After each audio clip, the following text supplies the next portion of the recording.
In 2008, a single-rotor drone of this kind could cost around $30,000. It might seem expensive, but there was no shortage of buyers eager to purchase it. This model was developed by DJI, and its founder and owner, Wang Tao, who was then a third-year graduate student, personally tightened the screws on it by hand.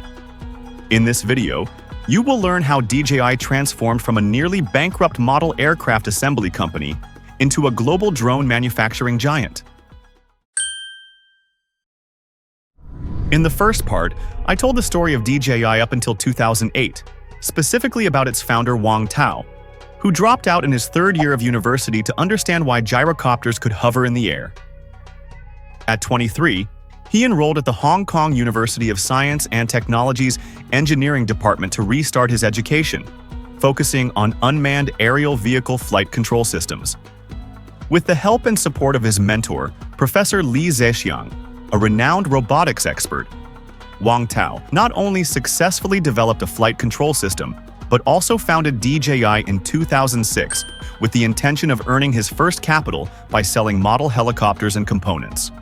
However, the timing wasn't quite right, not just for Wang Tao's company, but for all drone companies.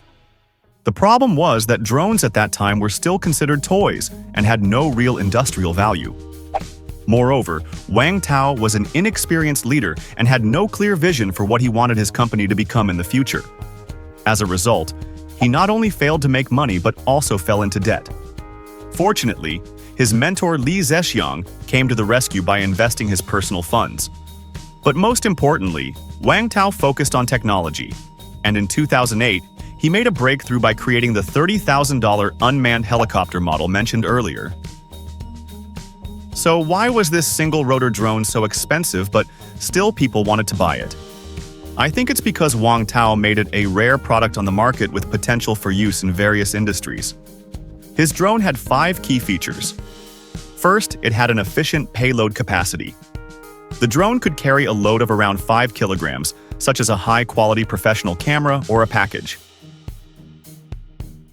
Second, it had a stabilizing gimbal that reduced vibrations and improved camera stability, allowing for clearer images. Additionally, the drone could transmit video wirelessly, enabling the operator to control the device from a long distance in real time.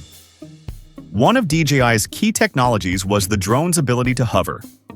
This hovering capability, which I mentioned in the first part, is one of the most complex technological challenges for drones, and is considered the pinnacle of autonomous flight systems. Thanks to this feature, the drone could perform various tasks such as close-up filming and precise delivery. Autonomous flight based on waypoints was another important feature that helped DJI outpace its competitors. By using preset parameters like waypoints, altitude, direction, and flight speed, this drone could fly from takeoff to landing fully autonomously, theoretically without any pilot involvement. All of these capabilities were made possible by the drone's firmware, which was also one of Wang Tao's achievements. DJI's third-generation flight control system enabled DJI drones to perform a wide range of tasks, including reconnaissance, filming, mapping, transportation, and airdrops. But how far had DJI progressed in China at that time? Let me give you 2 examples. First, in 2008, during the Sichuan earthquake, Wang Tao started filming the devastated areas with his drone just 3 days after the disaster. He visited more than 10 affected counties and took over 1,000 photographs, which played a crucial role in assessing damage and aiding recovery efforts. Second, that same year, DJI participated in an all-China drone exhibition, which served as a platform for experience sharing among military-industrial enterprises, defense research institutes, and aviation universities. Even these organizations didn't have many drones at the time. It can be said that while few everyday people knew about DJI back then, major institutions certainly had heard of the company. Moreover, they were willing to pay $30,000 or even more for its products. As Wang Tao mentioned in one of his interviews, since 2008, DJI has never faced funding problems.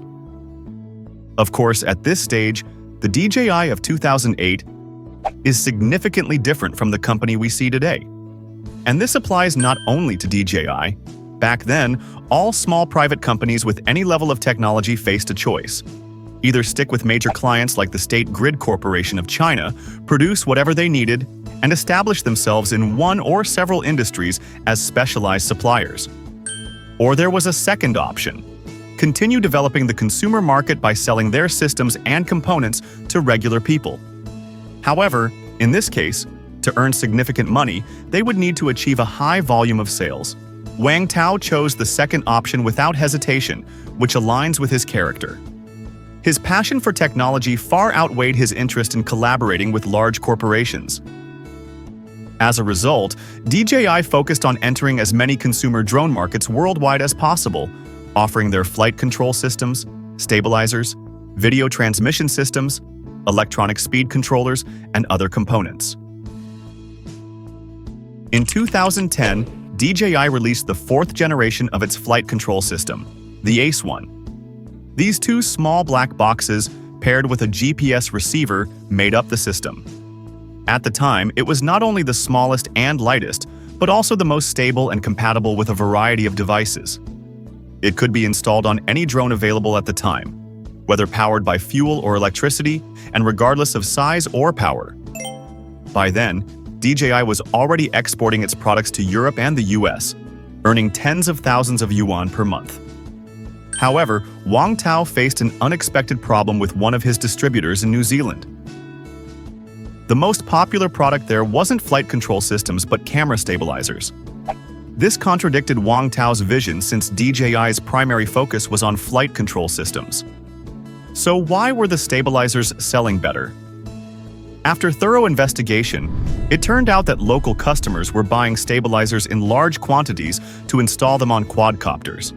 These stabilizers were used to mount small cameras, enabling simple aerial photography. Moreover, Wang Tao discovered that, compared to single-rotor drones, quadcopters were easier to operate and significantly cheaper. So why did quadcopters suddenly become so popular? The answer lies in the rapid development of the electronics industry. In terms of flight principles, both multi-rotor and single-rotor drones generate lift in the same way, by rotating the blades to create a downward flow of air. However, multi-rotor drones, particularly quadcopters, are much easier to control. When viewed from above, a quadcopter's structure is always perfectly symmetrical. 4 propellers, 2 rotating clockwise and 2 counterclockwise, completely neutralize any rotational motion around its axis. Theoretically, if the lift from all 4 propellers is equal, the quadcopter will ascend and descend vertically and hover in place. For horizontal movement, it's enough to change the speed of one or more of the propellers. This raises another question. If the structure of a quadcopter is so simple and elegant, why wasn't it used earlier? The answer is that it simply couldn't be created. In a purely mechanical design, a single engine would have to drive all 4 propellers through a complex system of gears, which in itself would have been a huge burden. And when you factor in the mechanical parts of the controller, practical use was out of the question. Getting the drone to take off at all would have been a feat. However, with the rapid development of the electronics industry, these problems disappeared. For instance, mechanical structures were replaced by electronic components, and instead of an internal combustion engine, electric motors powered the propellers. And not just any electric motor, but brushless motors. As the name suggests, a brushless motor doesn't use carbon brushes. For most of the 20th century, electric motors required a pair of brushes to deliver electricity to the rotor so the motor could operate. Since the brushes were always in contact with the rotor, they wore down over time, much like the lead of a pencil wears down as you write. Moreover, due to friction and heat, conventional motors couldn't run at high speeds. When the speed increased, sparks would start to appear, like a firework. Brushless motors, on the other hand, work by constantly changing the direction of the current in the stator, creating an electromagnetic field that causes the rotor to spin. Brushes aren't needed in this process. Without them, the motor runs with less noise and heat, its speed can be significantly increased, and its lifespan is also greatly extended. Thus, bulky engines, drive systems, and mechanical propeller structures were replaced by batteries, high-precision electronic speed controllers, electric motors, and propeller designs. In addition to brushless motors, lithium-ion batteries with high energy density played a crucial role, as did the miniaturization and cost reduction of various chips and processors. These technological advancements led to the rapid rise of multi-rotor drones in the consumer market, gradually pushing single-rotor models out. In the face of such rapid industry changes, some companies were quick to capitalize. In 2010, the French company Parrot released the world's first consumer quadcopter, the AR drone, which gained widespread recognition. That same year, the Chinese company XAG introduced the first Chinese consumer quadcopter, earning more than $1.5 million in its first year. However, these devices couldn't hover or fly autonomously. They were essentially still toys, but they hit the market at the right time and quickly turned a profit. Meanwhile, Wang Tao continued to explore the transition from single-rotor drones to multi-rotor systems. Although he wasn't rushing to release a product, DJI's technological advantages, accumulated over years of work, began to show. First, DJI transferred its flight control system, the core technology behind its drones, to multi-rotor models. As mentioned earlier, multi-rotor drones are naturally more stable and easier to control, and DJI's flight control system was already the best among single-rotor models. This transition was completed within a matter of months. In just 6 months, DJI's 5th-generation flight control system could manage drones with 4, 6, or 8 propellers, while competitors were still struggling to solve the problem of hovering. DJI continued to sell its flight control systems, and demand remained high. The next step for DJI was to develop a stabilizer specifically for the film industry. Initially, Wang Tao didn't plan to focus on this direction, but due to DJI's advanced technology, the market essentially pulled the company into new opportunities. In 2011, at a remote-controlled helicopter competition in Muncie, Indiana, Wang Tao met Colin Guinn, a reality TV actor and owner of an aerial photography company. Colin was looking for a solution to stabilize video footage taken by drones. When we talk about the first industry to feel the impact of drones, it was undoubtedly the film industry, particularly aerial cinematography. In filmmaking, aerial shots have a striking effect, partly due to their cost. Renting a helicopter for filming could cost $6,000 to $7,000 per day.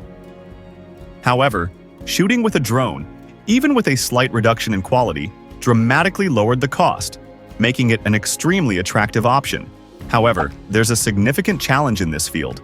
Professional filming requires not only heavier and higher quality equipment, but also exceptional camera stability. To achieve this, a stabilizer with high payload capacity, a wide range of motion, and precise control is necessary. For DJI, this task wasn't the simplest, but it wasn't overly difficult either. Simply put, DJI utilized the drone position control technologies built into its flight control system to stabilize the camera. Specifically, they created a gimbal with an inertial measurement unit and 3 brushless motors, which could rotate 360 degrees and maintain stabilization at any angle. This gimbal, or more accurately, a tripod head, could support cameras like Sony and Panasonic, allowing for high-definition video recording with a quality comparable to expensive helicopter or crane systems. In January 2012, at the Toy Fair in Nuremberg, Germany, DJI officially introduced its product, the ZenMuse Z15. This was the world's first brushless, direct-drive stabilized tripod head, and also the first high-precision civilian gimbal. ZenMuse was an instant hit. Its price started at $2,000, and tens of thousands of orders were placed immediately. In 2012, thanks to ZenMuse alone, DJI's revenue exceeded hundreds of millions. From the moment the ZenMuse gimbal appeared, DJI left its competitors with no chance of catching up. In 2013, DJI released the S800, a 6-rotor drone for filmmaking, equipped with the ZenMuse gimbal, and it nearly monopolized the drone market for Hollywood film production. That same year, DJI introduced its first consumer quadcopter, the Phantom 1. In theory, even novices with no prior experience could operate this drone. It could hover in the air, land automatically, and supported a GoPro camera. The key point was that it cost only around $1,000. What did this mean? It was a true revolution in the industry. From that moment, DJI completely took over the consumer drone market. The company's rapid success, along with its domination of the global consumer drone market, was largely due to its technological superiority. However, the contribution of Colin Guinn, an American, should not be underestimated. He was a fairly well-known figure and an excellent salesman. Thanks to him, DJI's products became popular in the English-speaking world, particularly in the US. Americans didn't even realize that DJI was a Chinese company, but they knew the DJI brand. Amid this growing popularity, Wang Tao and Colin jointly established DJI's North American branch, with Colin owning 48% of the shares. However, this honeymoon didn't last long. Colin, leveraging his shares and influence, began acting more and more confidently. The most serious conflict arose from the collaboration between DJI and the American action camera brand GoPro. If you look at DJI's early product lineup, all the components, from drones to stabilizers and controllers, were developed by the company. The only exception was the cameras, which makes sense since a drone company doesn't necessarily need to develop its own cameras. Fortunately, at that time, GoPro began producing compact, powerful cameras with excellent stabilization, making them ideal for DJI drones. Under Colin's influence, the companies quickly reached an agreement. GoPro became the exclusive supplier of cameras for the Phantom 2. The problem arose when Colin unilaterally agreed to split the profits in a ratio of 64-36 in favor of GoPro, while Wang Tao believed a 50-50 split was fair. Wang Tao had already made a concession by suggesting a 50-50 profit split. However, this deal fell through. After this conflict, a scandal erupted between Wang Tao and Colin. Colin demanded 16% of all DJI shares in exchange for his 48% shares in the North American branch. Wang Tao did not hold back and responded, "I believe your shares are worth less than 1%. As a result, Wang Tao closed access to the corporate accounts of the North American company, transferred all customer support back to China, and fired all employees in the US. Wang Tao made it clear that the games were over. Later, Colin and DJI reached an out-of-court settlement, under which Colin received a certain sum as divorce money. Upon leaving, he took a team of people with him and joined DJI's competitor in the US, 3D Robotics, claiming he would help them defeat DJI. However, this company also ultimately suffered defeat at the hands of DJI and eventually shifted to developing software for drones. As for DJI, a little over a year later, it developed its own 4K camera and integrated it into the Phantom 3 drone with a built-in gimbal. Since then, there have been no more third-party brands in DJI's product lineup. So, in just 5 short years, from 2008 to 2013, how did DJI become a leader in drones?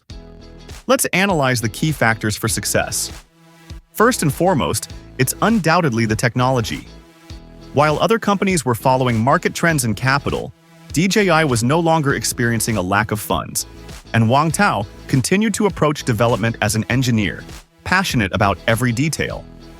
Since he was studying for his graduate degree while also engaging in entrepreneurship, it wasn't until 2011, at the age of 31, that he completed his postgraduate studies. However, his thesis, Automatic Helicopter Control System, clearly outlined the key to DJI's technical success. Those interested in this work can read it in the database of the Hong Kong University of Science and Technology. I'll post the link in the comments. Returning to the technologies, there are 3 main points. First, there are numerous but widely used sensors. To gather as much information as possible, DJI's flight control system employs components such as the inertial measurement unit from analog devices, accelerometers and barometers from Freescale Semiconductor, a digital compass from Honeywell, GPS from U-Blocks, and a central processor from ARM. These sensors help the flight control system track the drone's position and location in three-dimensional space in real time. They also provide backup functions for each other. For example, if the GPS signal is blocked or interfered with, the drone can continue flying, relying on data from the inertial measurement unit. But it's important to note that these sensors are not unique or specially designed for DJI. They are widely used in robotics, automation, and even in smartphones.